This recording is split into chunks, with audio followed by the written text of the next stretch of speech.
我们继续跟美国戴维森学院的任雪丽教授来讨论台湾的即将到来的选举。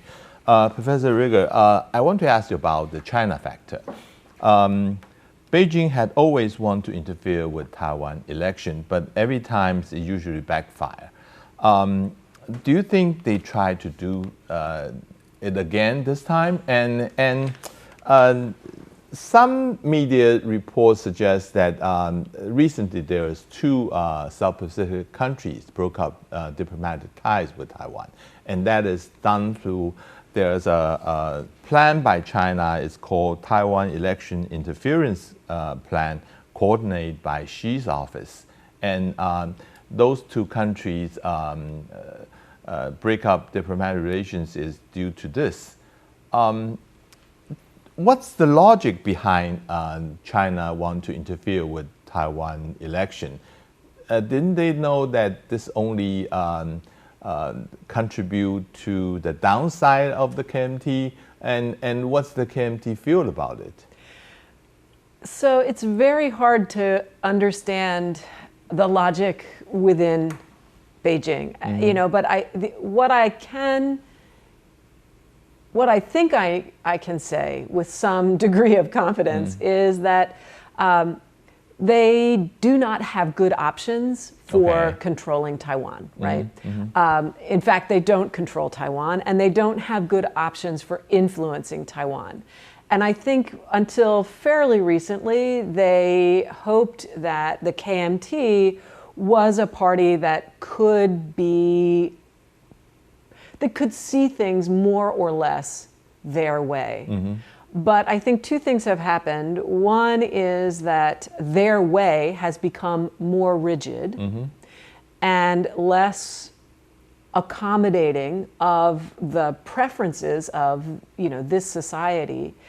And the KMT has kind of reached the limit of its ability to respond in ways that Beijing can accept.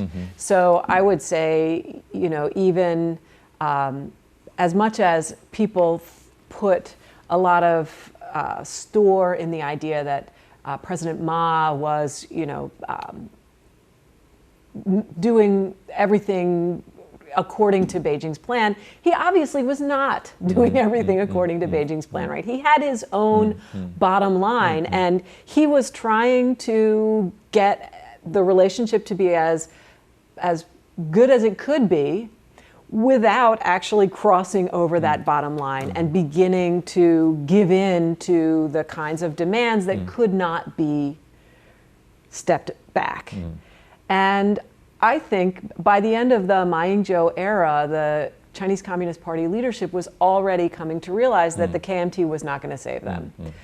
However, you know, they have to do something, right? And one thing they can do is to continue to demonize the DPP and say the DPP is the worst, and, you know, they're going for independence, and they are untrustworthy, and Tsai Ing-wen is worse than Chen Shui-bian. All these things that they say put them in a position where they obviously have to prefer someone else.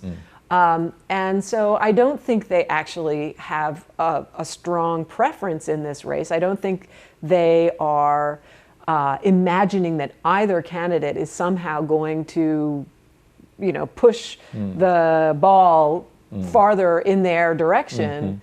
But at the same time, the sort of 4 more years of Tsai Ing-wen governing is probably their less preferred outcome.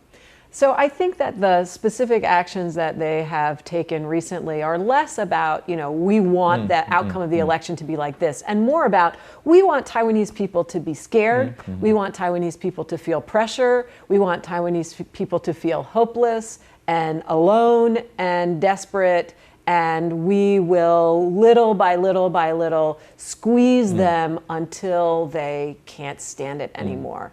And so I think actually this time around it's less about influencing the outcome of the election and more about undermining Taiwan's confidence no matter what the election outcome is. And in some ways, that makes it easier because then they don't have to worry about, did this policy backfire or not? As long as it continues to make Taiwanese people nervous, it's working. And so it doesn't have a particular deliverable. So Xi Jinping can't be held responsible. So if Tsai Ing-wen is reelected, if the policy is we don't care about this particular election outcome because they're all terrible, then no one can blame him.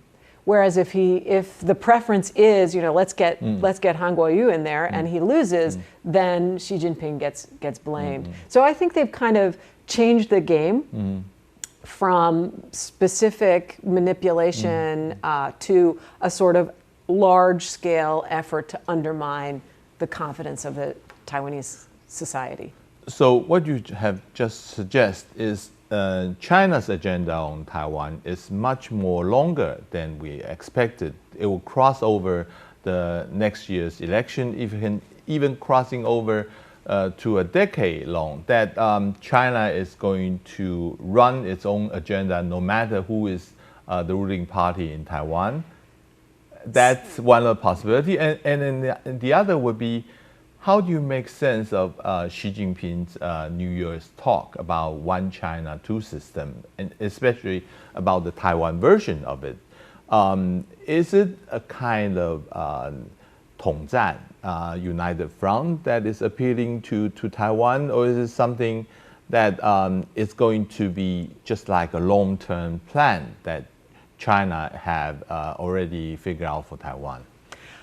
My interpretation of the speech is different from a lot of other people, right. So I don't know that I'm correct.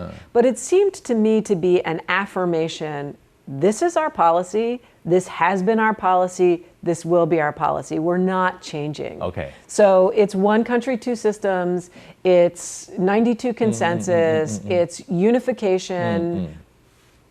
What I didn't see in that speech was something new that would have, for example, been a timeline. Like it's 92 consensus, one country, two systems, unification by this date. So many people that I talk to tell me there is a date, there is a timeline, but I think Xi Jinping is a very smart politician, and he appreciates how difficult this issue is and how little leverage actually the PRC has in the short run over Taiwan. So for him to announce a timeline is risky. So I don't think he really explicitly announced a timeline in that speech. Okay. So I think the point is, that they will go on with the same basic approach, which is trying in every imaginable way to kind of draw Taiwan in. Where the first part of your question, I think, is also very interesting. So does it make any difference who gets elected in the next election? It probably does make a difference, because there might be some, especially if Han Kuo-yu were willing to say, yeah, I'm for the 92 consensus, there might be some relaxation of some of the pressure. Some of the smaller items might be readjusted in order to reward him and to give him some incentive to do even more of that kind of thing. But the long term, no. That's not going to change. The Solomon Islands will not get permission from Beijing to return to Taiwan. So I think the long-term strategy is pressure, pressure, pressure. Try and make Taiwan unsustainable. Make Taiwan people decide to give up. And there can be small adjustments if Taiwan becomes more amenable, but that the long-term plan doesn't change. And so having a more amenable Taiwanese leadership is a detail, not a big strategic factor. Maybe Xi Jinping have some expectation about one country, two systems that may appeal to Taiwan people, but he was certainly disappointed when the things happened in Hong Kong erupt. I mean, now everyone seemed to agree that it's not going to work if it's not going to work in Hong Kong, certainly it's not going to be working in Taiwan. And is that something that had been proven that one country, two system, the formula, you have to find another new way to appeal to Taiwan, or is it something that they're going to stick with this idea? Oh, I think they stick with the idea because I don't think they have a different idea right now. And because they have invested so much in this concept. Right. However, the idea that one country, two systems for Taiwan is not exactly the same as one country, two systems for Hong Kong. Mm-hmm. That is a little bit of a progress, right? That's a little bit of an acknowledgement. I think what happened in Hong Kong was that from the beginning, the Communist Party leadership believed that Hong Kong people would learn that being integrated into the PRC fully was to their advantage, mm-hmm. and that they would gradually come to accept a higher degree of control, a higher degree of integration, and that they would recognize that things like, elections, direct elections, were unnecessary, mm-hmm. because Hong Kong's deep interests would best be served by allowing the process to proceed smoothly. And so I think what they expected was that by 2019 or 2017, mm-hmm. That Taiwan would be that Hong Kong would be well on its way to this kind of smooth integration at the end of 50 years. And what has happened instead is that every time there's even a small increase or whenever there's a kind of symbolic moment where that integration process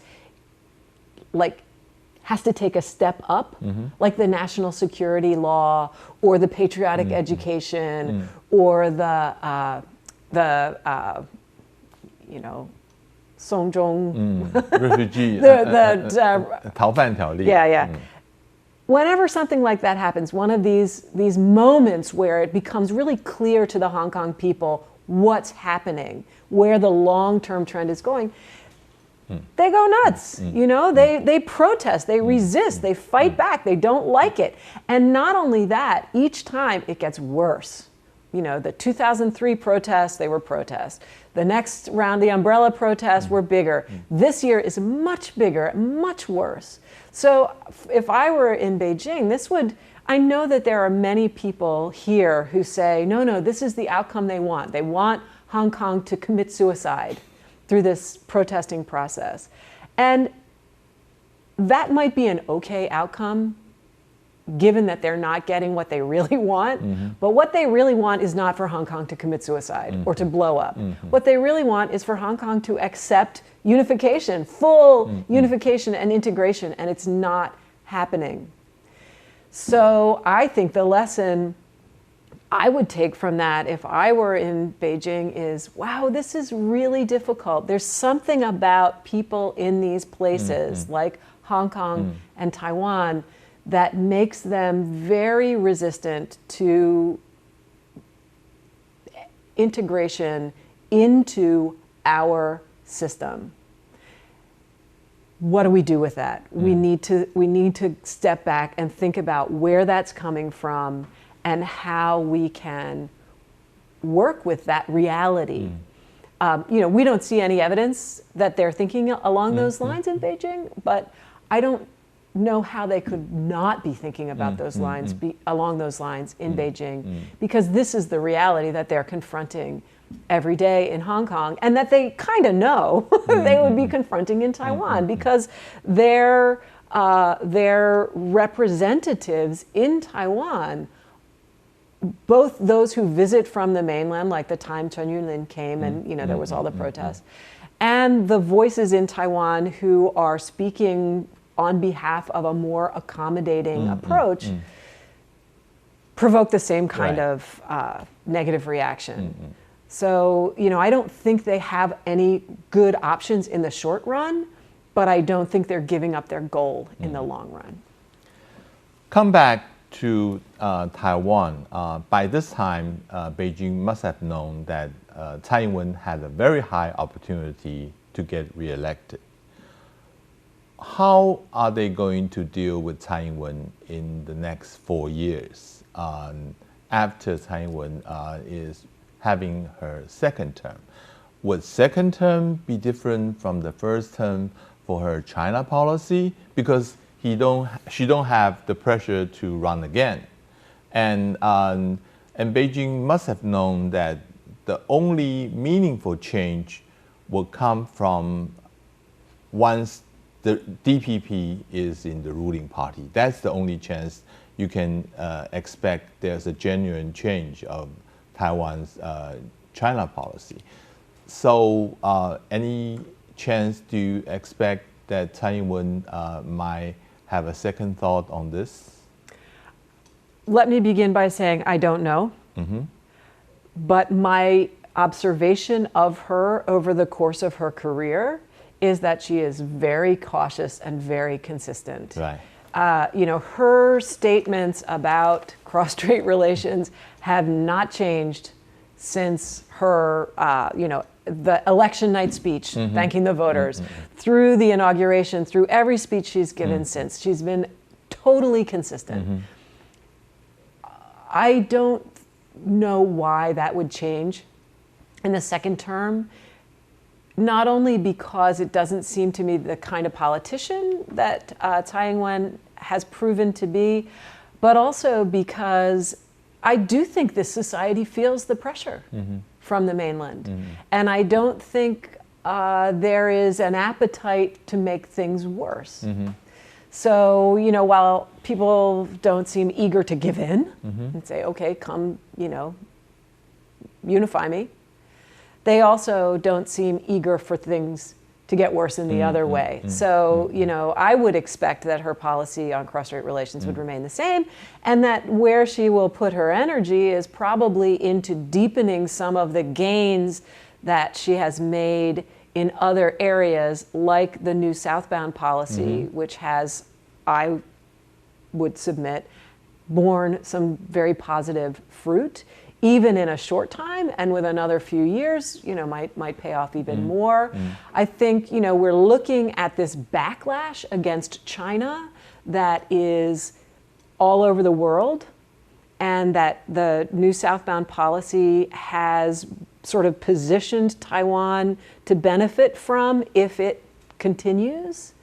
So I would expect her more to be looking beyond the cross-strait relationship for opportunities, as she has been doing for the last few years, rather than trying to do something new in cross-strait relations. I would also say I think it's important to note that she has kind of beaten back the challenge from the Deep Greens within her own party.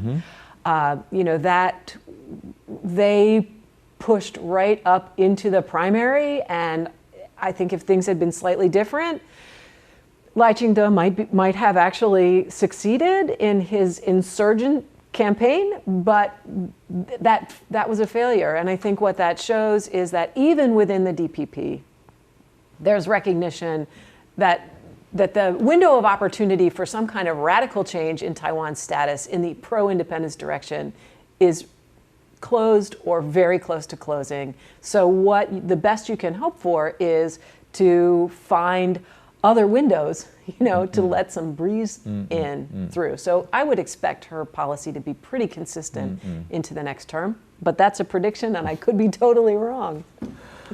Finally, I want to ask you about American attitude in this election. I mean, the blue camp seem to be complaining that the U.S. seem to be sided and supporting Tsai Ing-wen for her re-election. And why did they have that kind of impression?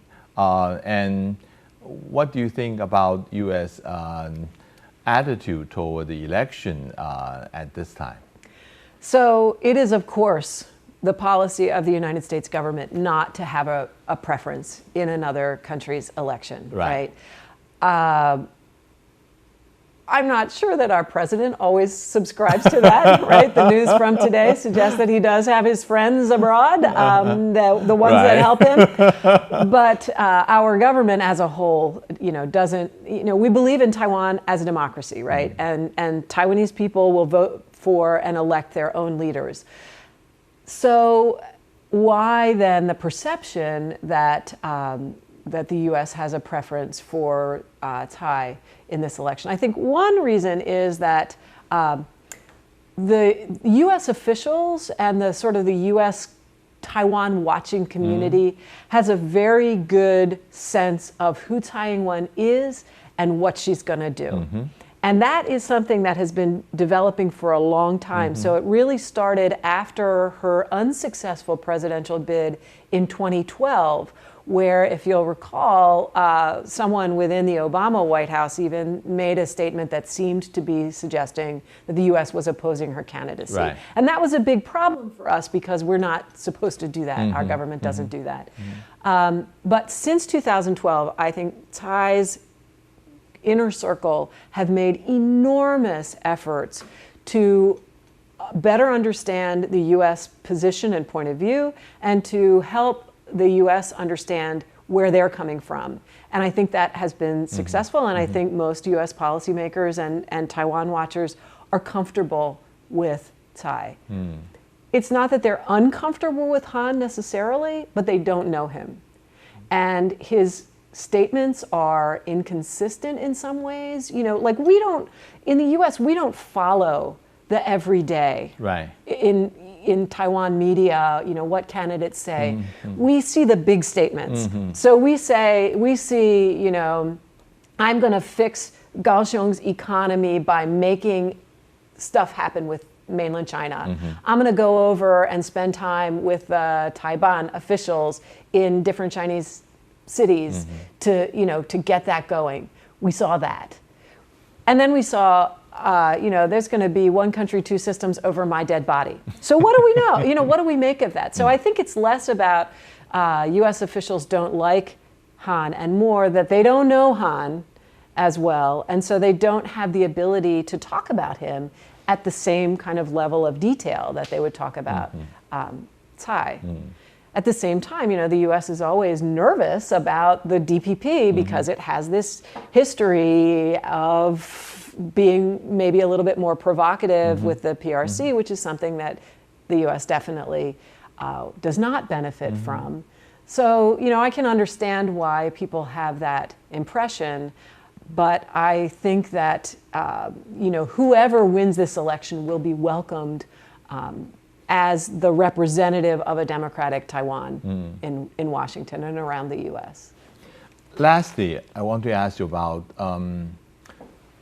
there seems to be a tendency that the U.S. Taiwan policy had been deviated from its China policy, which is in the broader context for the past 40 years, that from time to time people are talking about that American administration seem to be stepped over to the red line of one China policy. That means that, do you think that's a good thing, that treat Taiwan as it is, that Taiwan should be a separate political entity different from China? Or is it something that is a dangerous thing to do in terms of provoking China in one of the most sensitive issues they are having with the United States? So I don't think that the U.S. policy really has changed. Policy toward Taiwan has changed much. I mean, we've had, with the Trump administration, we have things that happen that are weird. And they're weird things, and they come out of Trump personally. But right? They also have a very strong bipartisan support from the Congress, right? Right. But, some of them do and some of them don't, right? Okay. Something like the Taiwan Travel Act, absolutely, strong bipartisan support. But Taiwan has always had strong bipartisan support in Congress. Right. Taiwan has always had, strong support from the from many quarters of the U.S. government. I mean, American policymakers tend to view Taiwan as a good friend in East Asia that does democratic politics and has an actual genuine market economy. So what's not to like? I think what is changing is the heightened tension between the U.S. and China has caused some people to think, well, maybe Taiwan can be an asset for us in that conflict or competition. And here I think Taiwan needs to be super careful because Taiwan is not a weapon to be carried in the hands of anti-Chinese American policymakers, right? You are your own country. You have to take care of your own interests. You cannot allow yourselves to be sacrificed on the altar of America's determination or some Americans' determination to do actions against China, right? My sense is that most people in the US government understand that, and that they do not view Taiwan as a tool of US foreign policy making. But in that kind of very hawkish side of the China debate that we're having in the US right now, there are people who I think have forgotten why we care about Taiwan. And they have started to see Taiwan as a tool that they can use to hurt China. And that is totally wrong, totally dangerous for Taiwan. And I would say that the Tsai administration has done a good job of simultaneously not attracting negative attention from the US, but also not encouraging that kind of thinking. But it is very difficult because, the Thai government can't afford to alienate or offend President Trump or someone close to President Trump. So that's very difficult. This is also different, though. Your question was how are things changing? I think we all feel a big difference now from, say, 5 years ago, 6 years ago. And that's partially because the US government has changed, but it's also because Taiwan's leadership has changed. A lot of people say during the Obama administration, we didn't get nearly as much love from the US as we're getting now from Trump. But from the US side, I would say during the Ma administration, the US didn't get so much love from Taiwan either, So I think what's happened is there's been increased attention to the US-Taiwan relationship from both sides. So the Trump administration, because of the rising tensions with China, pays more attention to Taiwan, and the Tsai administration, because it is less committed to sort of working through China, is paying more attention to the US. So I think it's really originating on both sides. And I think it's happening that way not only because of the personalities involved, but importantly because of the very dynamic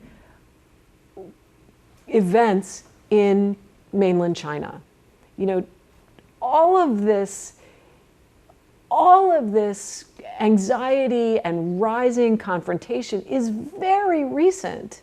It's really since 2012 and more since 2016 or maybe 2014 that Americans have begun to realize that we're not dealing with Hu Jintao anymore. Because when we were dealing with Hu Jintao, it was a different China. So I also think, it's easy to sort of lay blame and say, well, this one's not taking care of the relationship, or that one didn't take care of the relationship, or this one is choosing this over that. I think that we have to really focus on the context, which is that it's a different China that the US and Taiwan are both dealing with. And I think if Obama were in office today and Ma Ying-jeou were in office today, their policies might very well look more like Trump's and Tsai's do than a kind of linear continuation of what they were doing back before Xi Jinping came to power. Thank you very much, Professor Rieger, for pleasure. sharing your insight. Hope we can have another interview before you leave Taiwan, before election. Thank you. Thank you. 谢谢您的收看，我们下次见。